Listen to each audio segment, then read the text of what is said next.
Mr. Oso.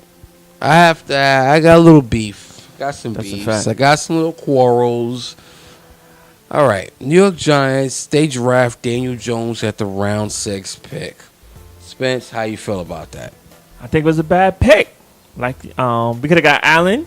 Very true. We needed pass rusher. We could have got Allen at 6. I would have loved Allen at Dropped 6. down to 17 and got Daniel Jones.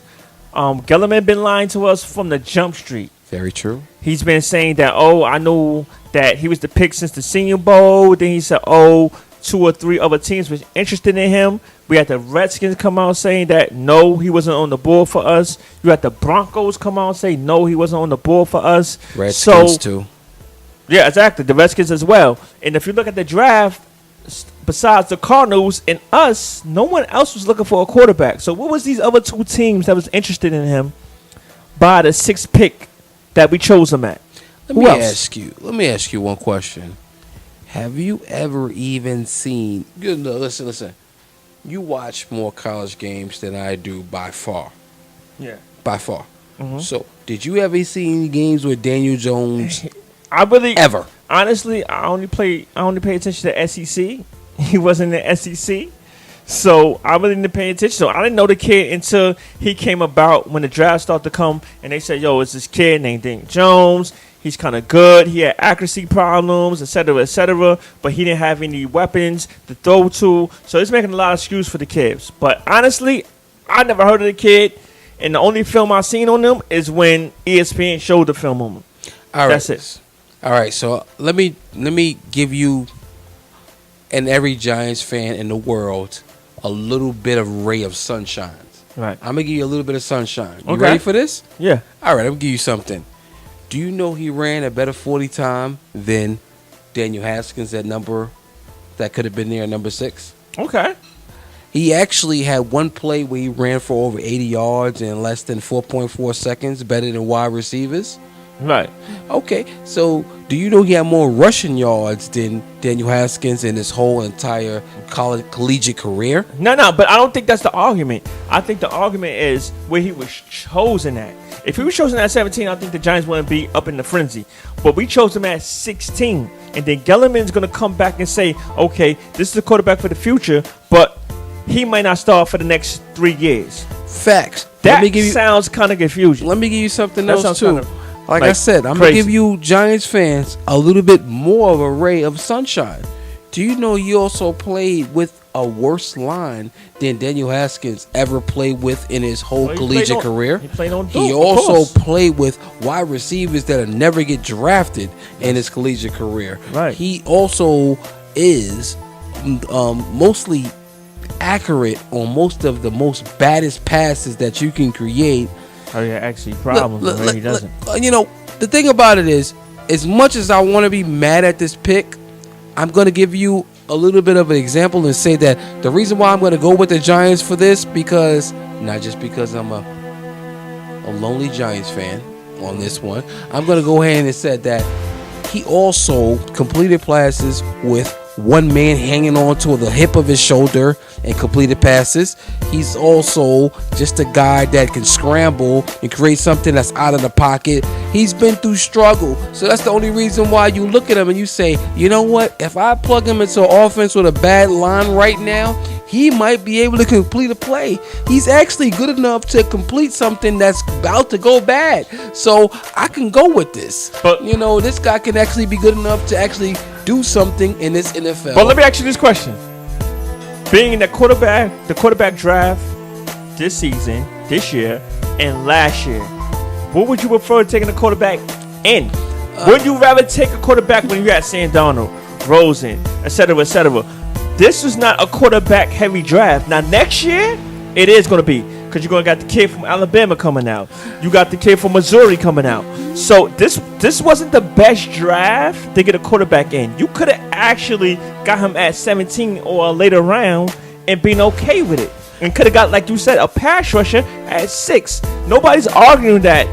We don't know what Daniel Jones is going to be. That's a fact. We all don't know. I'm not saying that he's going to be bad or he's going to be good. I don't know. We're arguing about the pick where he was chosen at. That's what's the argument about. You're painting me into a wall, and you have a great argument. And I can't really sit up here and try to make you sway you in a way that you are, because I honestly agree with you. Right. My first pick was Josh Allen. I would have Correct. loved to have Josh Allen at that pick. But the thing about it is that if you tell me that, honestly, I hate to say it, this is not a win for the argument. I tell you right now, it's not a win for the argument. It looks like you drafted Eli with faster speed. That's what he looks what a lot like. of people say. He looks like that's what a lot Eli of people say. with faster speed. That's what a lot of people say. But the thing about more it athletic. is, You think he's the more only athletic? way more athletic. All right. So it's like you drafted Eli the way he is now with a upside. That's the way I look at this draft.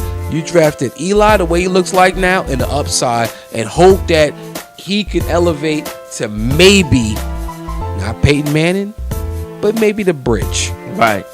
Maybe Something the in between. Maybe the bridge. Because he's not going to be the one that wins you the Super Bowl, Right. but he's not going to be the one that loses the game. Right. That's all you want from him. And with Donnell Jones, what's his name? Sorry, his first name. Which one? The quarterback we drafted Duke. I call him Donnell, but you talking about what's his name? man, whatever. I call him Jones. DJ. I call him DJ. He's DJ today. DJ today, because you know why? DJ. He didn't complete a pass in the NFL, so Right. today His name he's is DJ. That's now, all what he I'm is. saying You is know with what I mean? DJ, I'm not really crazy like saying like I'm hard on, because I don't know. I don't want to kill him. I don't want to kill him. I don't want to kill him 'Cause I don't know either. what the You know guy's what I gonna mean? be. He could go out there and he could be special. He could do something different. But if you ask me, a gut feeling, I don't think he would be special. I think, like you would say, I think he's gonna be a Eli Manning with a little Bridge. more. He's a bridge. He's a bridge. But Yeah, let's wrap it up. let's wrap it up. Let's wrap it up.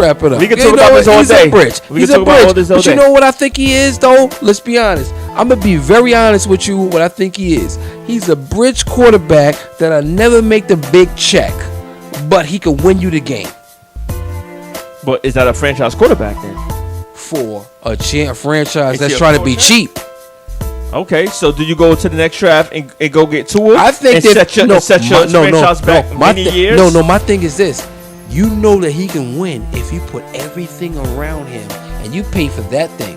If you pay for the wide receiver, you pay for the running back, they all make him look better than what he is. So he's like a That's management. it. Okay, I got you.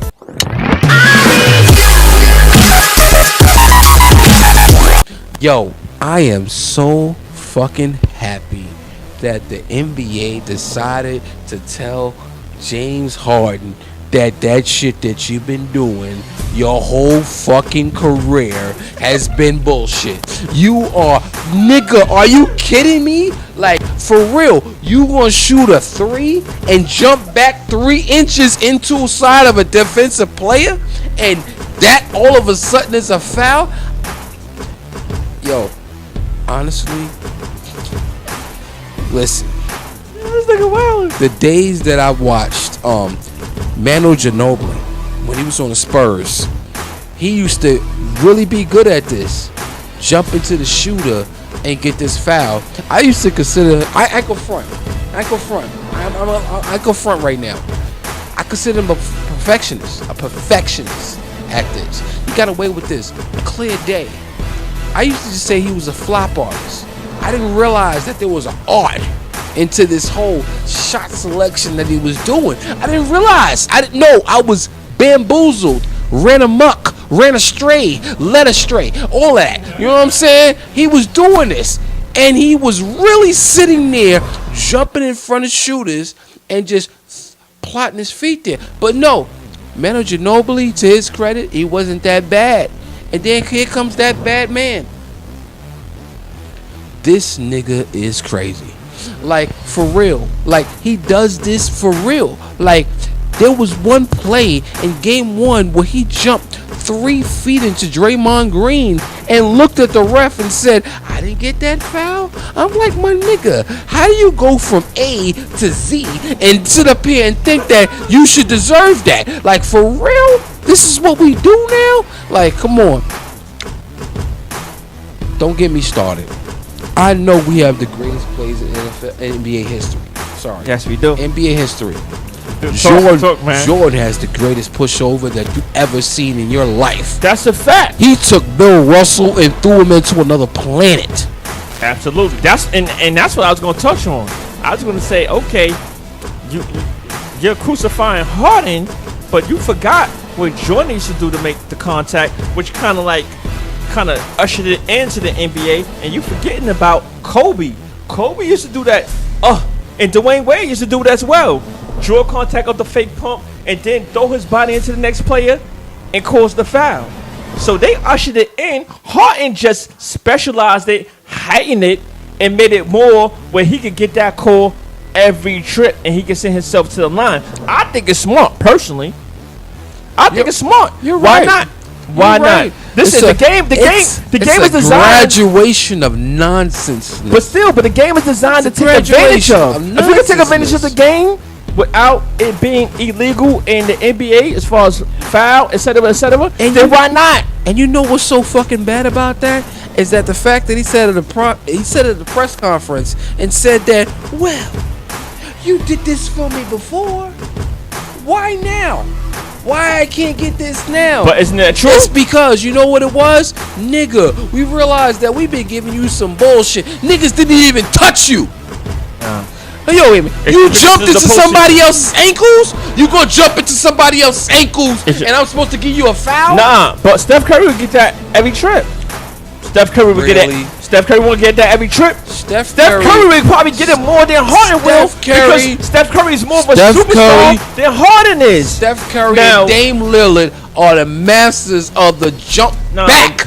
Jump back. You ain't gonna shit on my Dame Lillard shot. No, James Harden, miss me if you can, Harden, or step into me if you miss me, Harden. I don't think so. But I'm saying he aimed for your toes. Yeah, but he aims for your again, toes. Going back to what I said, if the game is designed a certain way, and you can find nits and crannies, if you can say, oh, I can take advantage of the game by doing this, and I can put myself on the line to get me 5 more foul goal attempts than a regular NBA player, why wouldn't you? You're right. That is designed for you to beat the game. You are so correct. Because Kobe been beating the game. Jordan been beating the game. You are so Niggas correct. been beating the game for a long time. Nigga, you are so correct. You know why? You're so correct that it's hard for me to argue with you. Because you know what? What did Jordan used to do?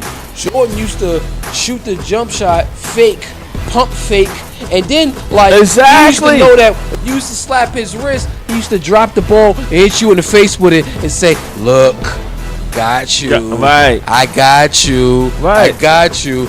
But the thing about it is now is if you have somebody that's sitting there like this, I'm gonna take the jump shot, but I'm gonna jump into you. Right, you're gonna make the contact. You're gonna initiate the contact, but the refs don't see it as you initiating contact. They see it as a foul. But nowadays, it's like what I'm thinking now Chris is Paul's that good as well. the refs is getting to the point where they're looking at Harden like, yo, hold on, homeboy, you just came from Milwaukee to California.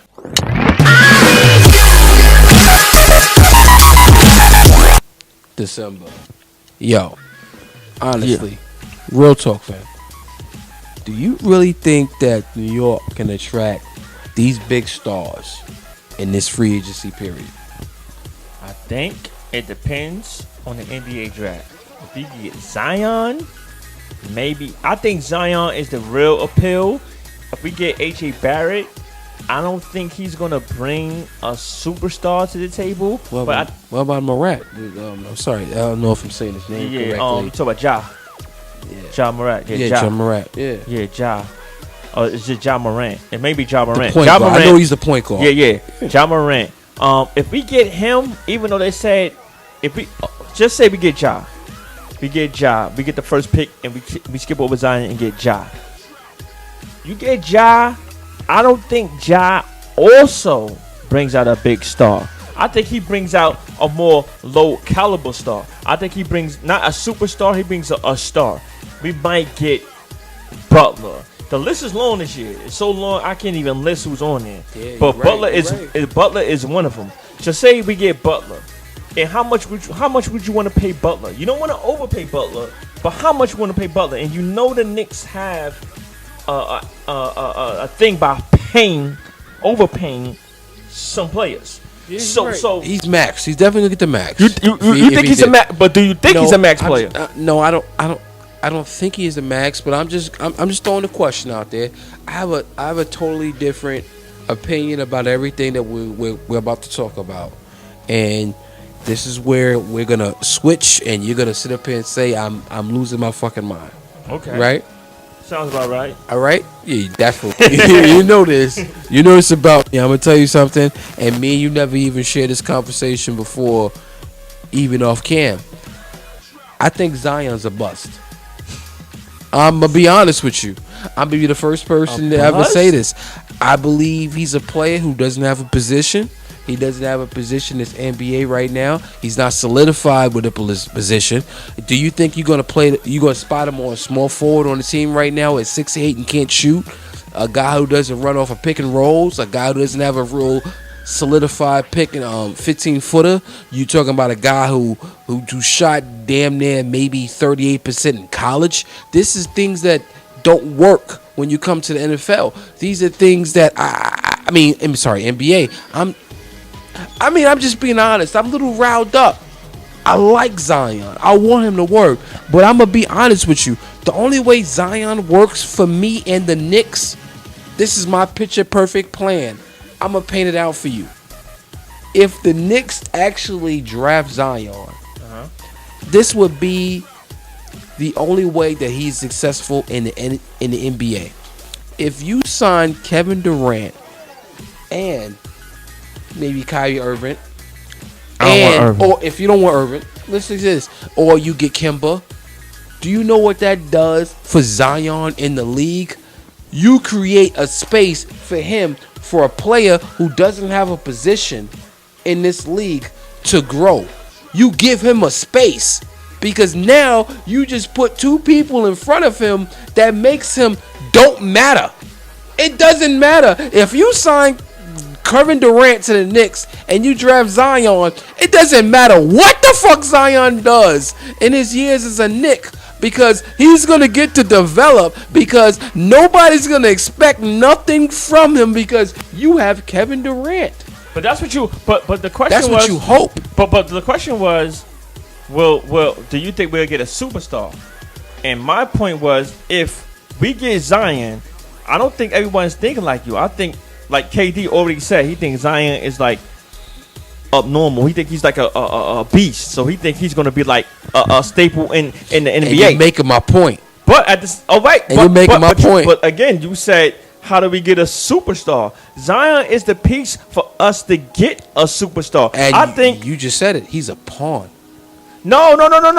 In a sense, what I mean, like, I think Zion will be a good player. I can't say he's gonna be great, but I think it would be good. It depends. You put him in the right system. Kevin's gonna make him great. Okay, so if we get Zion, so you draft Zion first. That's the first kid to get Yeah. KD over here. Yeah, you're right. All right. So at the end of the day, it doesn't matter how he becomes great. It just depends on is he great. If it takes another player to make him great, then fine. But I definitely think Zion individually would be. We agree. I think he would be a beast.